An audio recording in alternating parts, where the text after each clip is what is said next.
Cordial saludo, este es el video correspondiente a la evaluación final del curso Microelectrónica.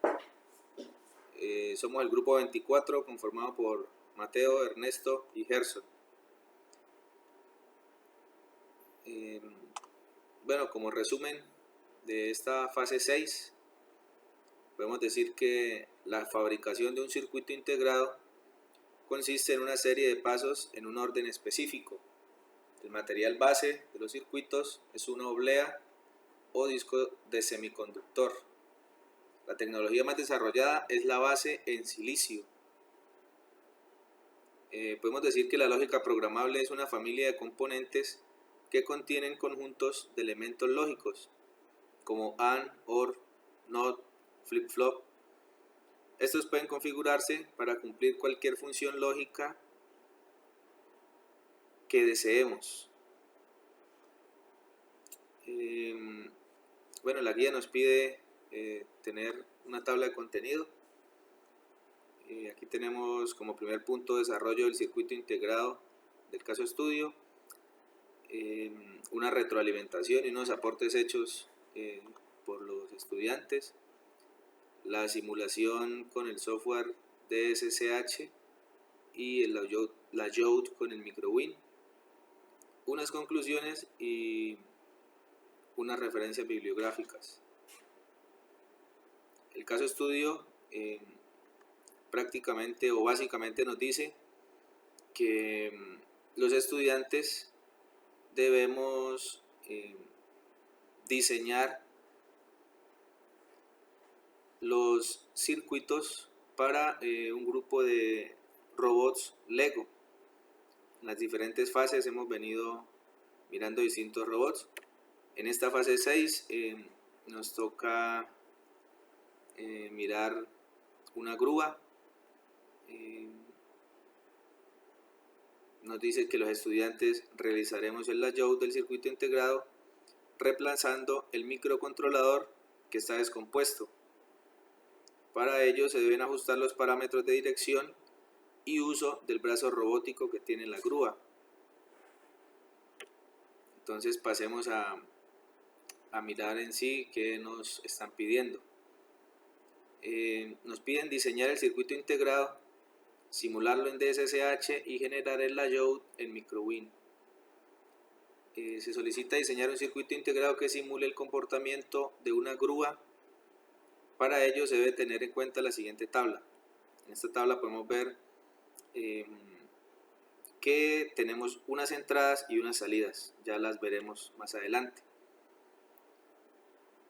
Bueno, nos pide o nos advierte que en el cuadro se muestran algunas combinaciones que no parecen lógicas, más sin embargo nos advierten que debemos sencillamente cumplir con lo que está en la tabla que mostramos hace un momento.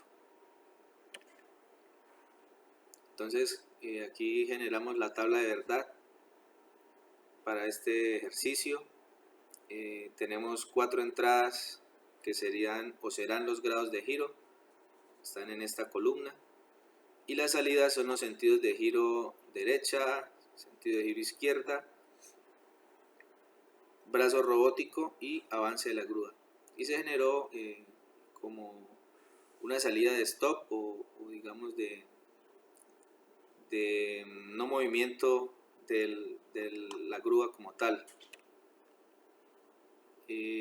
Aquí la guía nos pedía generar o realizar unos mapas de Carnot. Entonces se hicieron para cada salida. Aquí podemos ver stop, avance grúa, brazo robótico, sentido giro derecha, sentido giro izquierda. Aquí me equivoqué en esta palabra. Entonces aquí miramos el sentido giro izquierdo. Está por colores para entender un poco más lo que son los mapas de Carnot. Hay una función inicial y después del mapa ya tenemos una función resultante reducida. Lo hicimos con las 5 salidas, entonces ahí están los 5 mapas.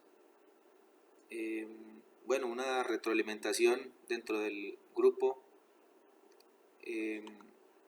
fue, digamos, la relación que tienen los dispositivos de los cuales hemos venido hablando. En este caso tenemos estos 4 como ejemplo. Decimos que un comparativo es que el FPGA y el FPAA son muy similares, pero su principal diferencia es que el primero es para elementos digitales y el otro para analógicos. También podemos tener como retroalimentación que un microprocesador es un circuito de alta escala de integración compuesto de muchos circuitos más simples como flip-flop, contadores, etc.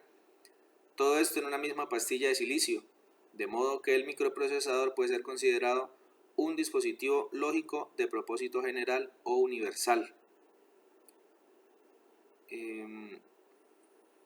Tenemos, o lo que pudimos ver, es que actualmente el diseño de microprocesadores está basado o enfocado sobre todo en el punto de vista económico, ¿sí? Digamos que el punto de vista de rendimiento y costo.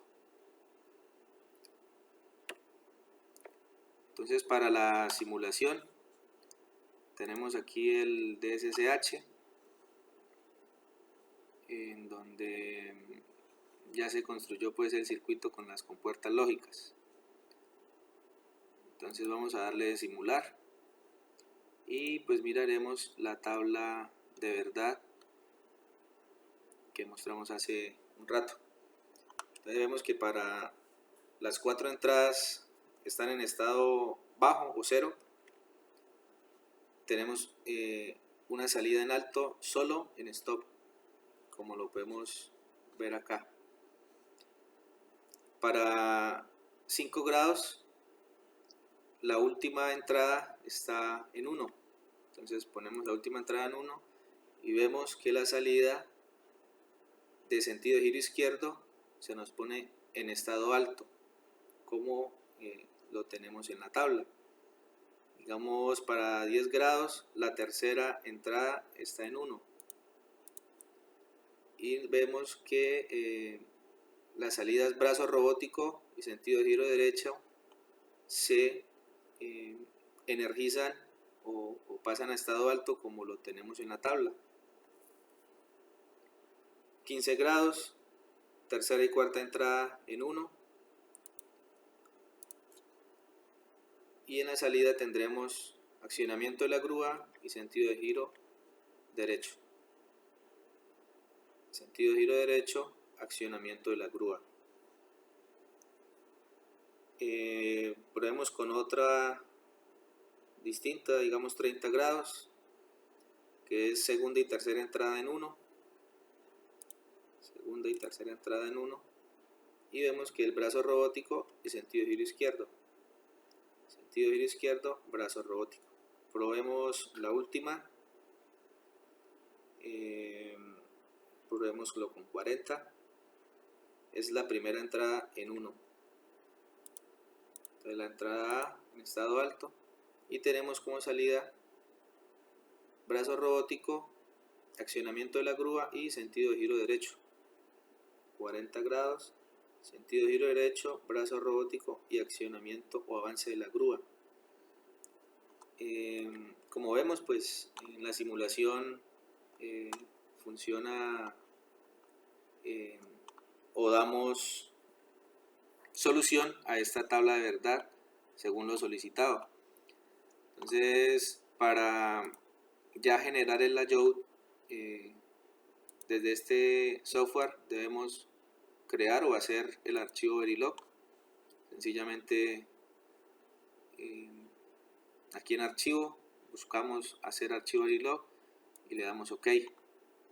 Él queda guardado en la misma carpeta donde tengamos este archivo de simulación.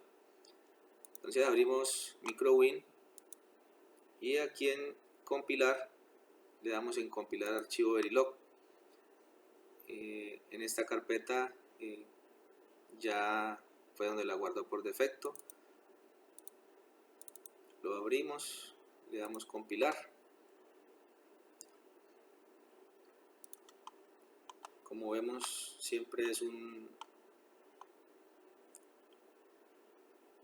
circuito grande. Pues ahí podemos mirar, acerquémoslo un poco como para mirar una parte de él, donde podemos ver las entradas y las salidas que conforman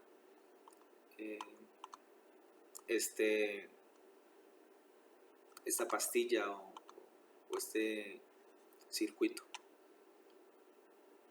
Bueno, aquí tiene una opción de simular ante una entrada, digamos, escalón o unitaria de las entradas del sistema, cómo se comportan las salidas.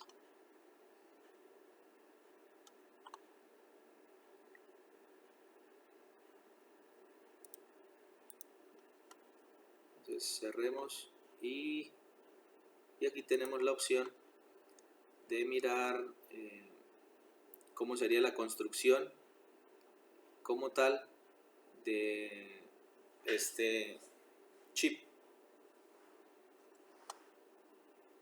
Entonces aquí le podemos dar en automático y él va a iniciar creando cada capa, siguiendo los pasos para el proceso de la creación del integrado, del circuito integrado.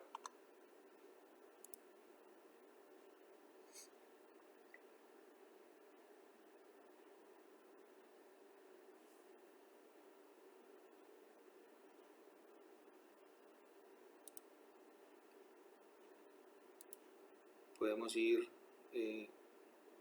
reduciendo el tamaño de la pantalla para que podamos divisarlo todo.